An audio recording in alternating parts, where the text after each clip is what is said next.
Good morning, students. How are you? I hope you are fine at home. I am Krishna Goswami, your EVS teacher. Today we are going to read lesson 1 of your book. The title of the lesson 1 is Living Together.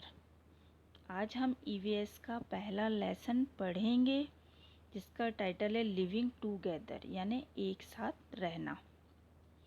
We all live in families, हम सभी परिवार में रहते हैं। They can be big और small, परिवार छोटे भी हो सकते हैं और बड़े भी हो सकते हैं। जॉइंट और न्यूक्लियर, संयुक्त भी हो सकते हैं और एकल परिवार भी हो सकते हैं।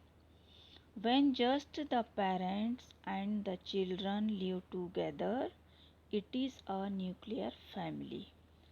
जब किसी परिवार में माता पिता और बच्चे होते हैं, ऐसे परिवार को एकल परिवार कहते हैं। In a joint family there are grandparents, parents, uncles and aunts, the siblings and cousins और लिविंग टूगेदर। यानी जो जॉइंट परिवार होता है उसमें ग्रैंड पेरेंट्स यानी दादा दादी, पेरेंट्स माता पिता, अंकल एंड आंटी यानी चाचा चाची, द सिबलिंग्स, सिबलिंग्स का मतलब जो एक माता पिता की संतान होते हैं, जो सगे भाई बहन, एंड कजिन यानी चाचा चाची के बच्चे, ऑल लिविंग टूगेदर, ये सब मिलकर एक साथ रहते हैं। किसमें? जॉइंट फैमिली में यानी संयुक्त परिवार में। The family members are related to each other, परिवार के जितने भी सदस्य होते हैं वो आपस में रिश्तेदार होते हैं। The relation can take place in the following way, उनका कहीं ना कहीं कोई ना कोई रिश्ता होता है। रिलेशन बाय मैरिज यानी शादी के बाद का रिश्ता। A man and a women get married to each other, जब एक आदमी और एक औरत की शादी होती है, एंड स्टार्ट अ फैमिली, तो उनका एक परिवार शुरू होता है। They are called husband and wife, शादी के बाद वो दोनों पति पत्नी कहलाते हैं। रिलेशन बाय बर्थ यानी जन्म का रिश्ता। Mother gives birth to the children, जो मम्मी होती है वो बच्चों को जन्म देती है। The parents and children are part of a family, माता पिता और बच्चे उस परिवार का हिस्सा होते हैं। रिलेशन बाय एडॉप्शन, एडॉप्शन का मतलब होता है गोद लेना, यानी गोद लेने का रिश्ता कैसे होता है, क्या होता है।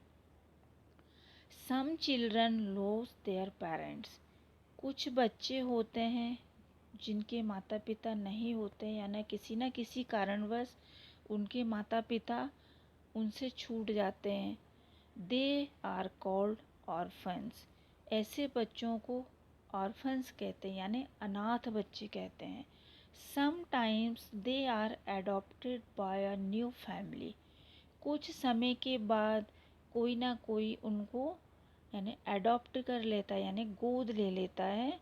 They get protection, emotional and financial support in the new family, गोद लेने के बाद उस बच्चे की सुरक्षा और उसका भावनात्मक और जो भी आर्थिक सपोर्ट है, सहायता है, वो सब फिर एक नया परिवार उसके लिए करता है। Adoption is a process by which couples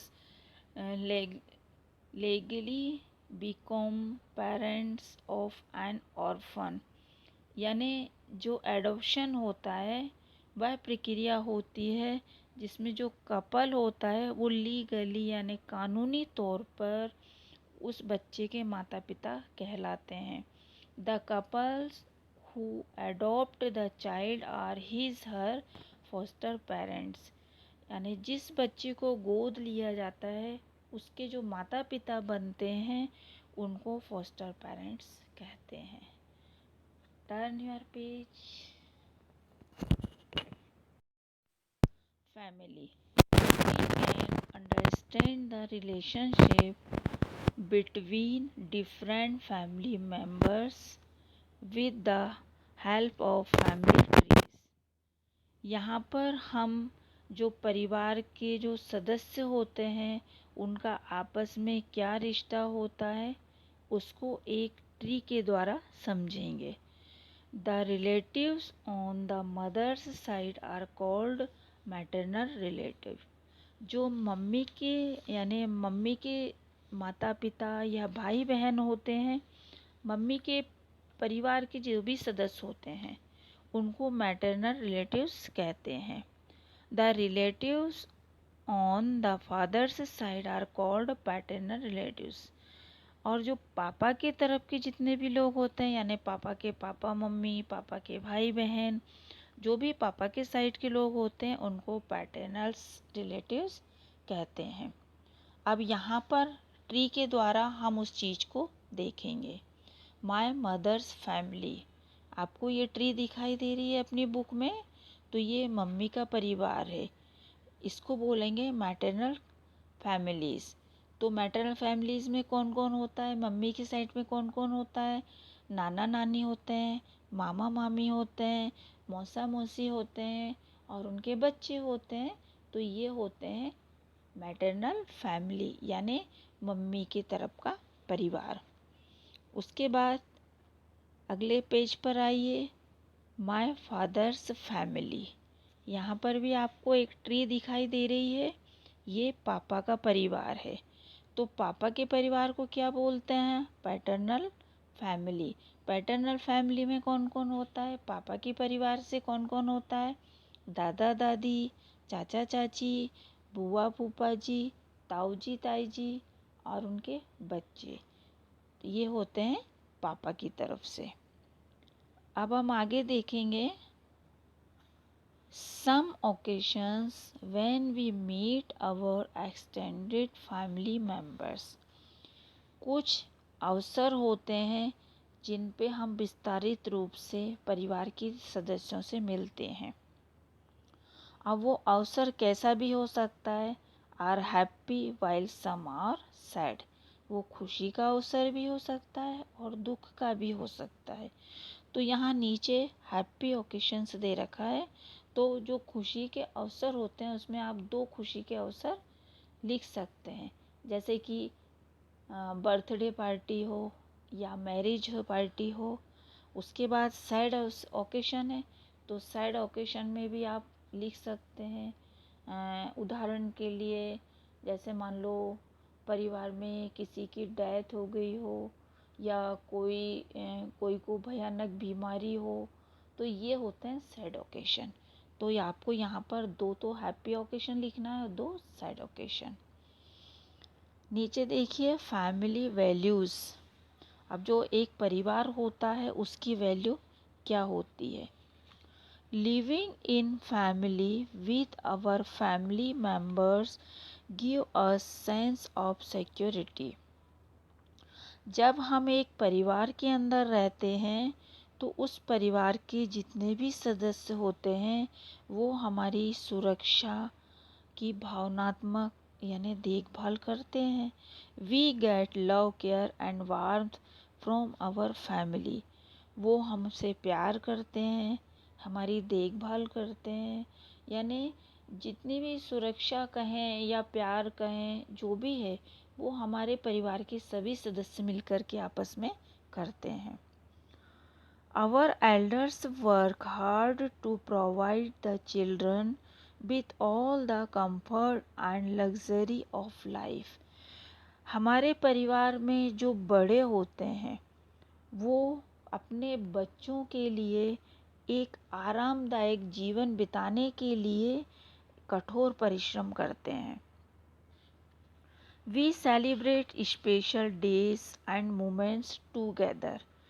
जब कोई भी स्पेशल दिन आता है, जैसे कि बर्थडे हो आपका या कोई छुट्टी का अवसर हो, तो उस क्षण को सभी लोग मिलकर बहुत अच्छे से मनाते हैं। Turn your page. Family is our first school of life. हमारा परिवार हमारे जीवन का सबसे पहला स्कूल होता है। We learn so many things at home. हम बहुत सारी चीज़ें घर पर ही सीख लेते हैं। सम ऑफ देम आर, यहाँ पर कुछ ऐसी चीज़ें बताई गई हैं जो कि हमें घर पर ही ये सब सीखने को मिल जाती है। जैसे कि obeying and paying respect to elders, बड़ों का आदर करना, उनका सम्मान करना, उनकी आज्ञा का पालन करना, ये सब हम पहले से घर पे सीख लेते हैं। टू स्पीक द ट्रूथ, हमेशा सत्य बोलना।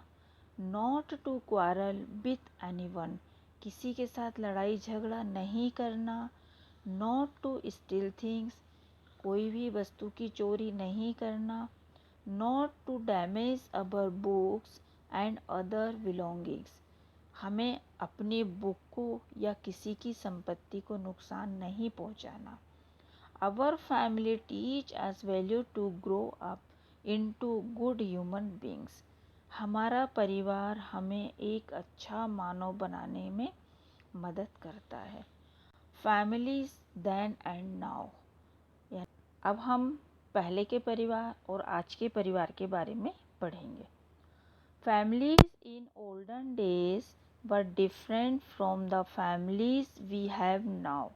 जो पुराने ज़माने के परिवार होते थे और जो आज के ज़माने के परिवार हैं, उन दोनों में बहुत अंतर है।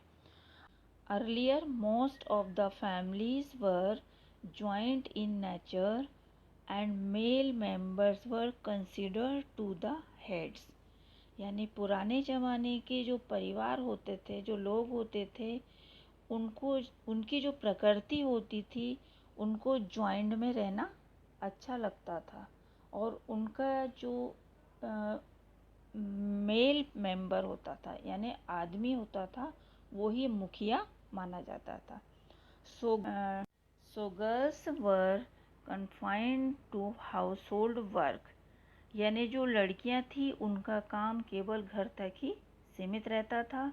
And boys were considered to be superior, और लड़कों को उनसे बेहतर माना जाता था।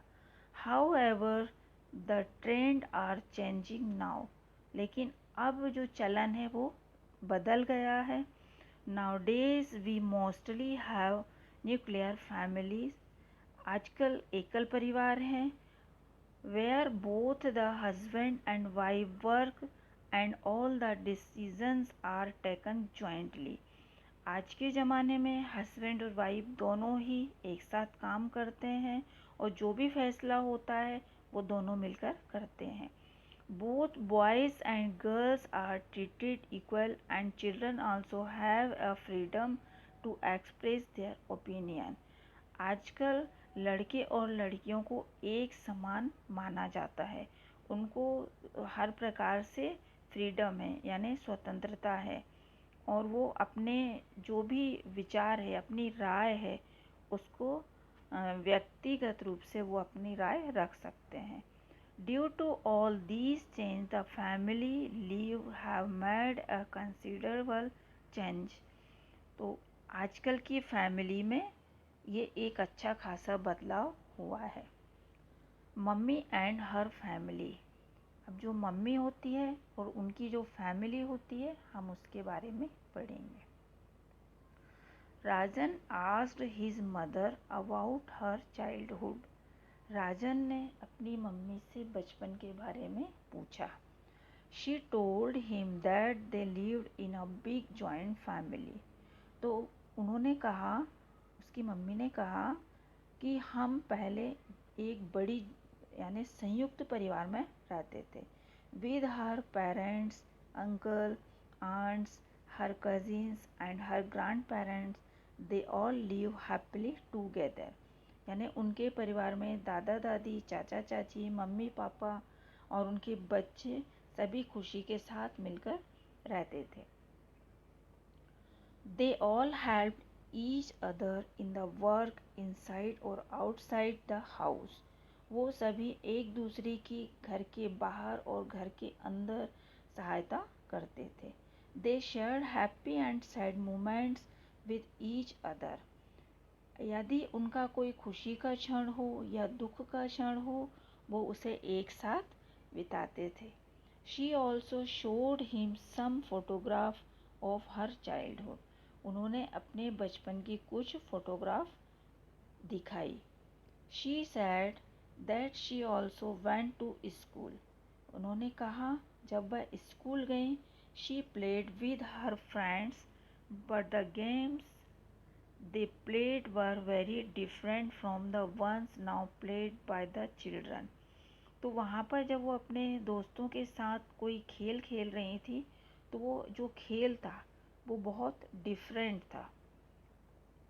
When she grew up, जब वो बड़ी हुई, she was married to Rajan's father and settled in her new house with new family members। बड़े होने के बाद राजन के पापा से उनकी शादी हो गई और एक वो नए परिवार में नए मेंबर्स के साथ सेटल हो गए। Where do babies come from. अब बच्चे कैसे आते हैं। Mothers give birth to the babies. जो मम्मी होती हैं वो बच्चे को जन्म देती हैं। The baby stay in her stomach. बच्चा माँ के पेट में होता है फॉर 9 मंथ, 9 महीने तक। यानी बच्चा अपनी मम्मी के पेट में 9 महीने तक रहता है। At this stage the mother is called a pregnant women. जब बच्चा माँ के गर्भ में रहता है या पेट में होता है, तो उस महिला को प्रेग्नेंट महिला कहते हैं, यानी गर्भवती महिला कहते हैं। During the pregnancy the unborn baby is fed through a cord that connected the baby to the mother. जब बच्चे का जन्म नहीं होता है, यानी वो अपनी माँ के गर्भ में होता है, तो एक पाइप के द्वारा उसकी अपनी माँ से कनेक्ट रहता है और उसके द्वारा उसे खाना पीना मिलता है। The mother can feel the movement of the baby inside her body. जो माँ होती है, उसके गर्भ में जो भी बच्चा है, उसका मूवमेंट वो अच्छी तरह से अनुभव करती है। When the child is born, जब बच्चे का जन्म होता है, it cannot do anything on its own। उस समय बच्चा कोई भी काम अपने आप नहीं कर पाता है। It is looked after by the mother। उसकी देखभाल माँ करती है। She feed it and protect us। यानी उसको भोजन कराना है, यानी दूध पिलाना और उसकी देखभाल करना, ये मम्मी करती है। Like humans, animals also give birth to young ones। यानी इंसान के समान, मानव के समान कुछ जानवर भी बच्चे को जन्म देते हैं। Some animals give birth by laying eggs। और कुछ एनिमल्स होते हैं जो कि अंडे देते हैं। Like tortoise, hen, duck। यानी जो कछुआ होता है, मुर्गी होती है, बतख होती है, ये बच्चे को जन्म नहीं देती हैं, ये अंडे देते हैं। Some animals give birth to young ones of their own kind like dog, horse, elephant। कुछ जो जानवर होते हैं वो बच्चे को जन्म देते हैं अपने, और जैसे कुत्ता हुआ, घोड़ा हुआ, हाथी हुआ, ऐसे जानवर ये बच्चे को जन्म देते हैं। तो आई होप आप लोगों को ये चैप्टर समझ में आ गया होगा। तो आपको इसी तरह से रीडिंग करना है और अच्छे से इस चैप्टर को समझना है। नेक्स्ट वीडियो में हम आगे का करेंगे। Thank you, bye bye, have a nice day.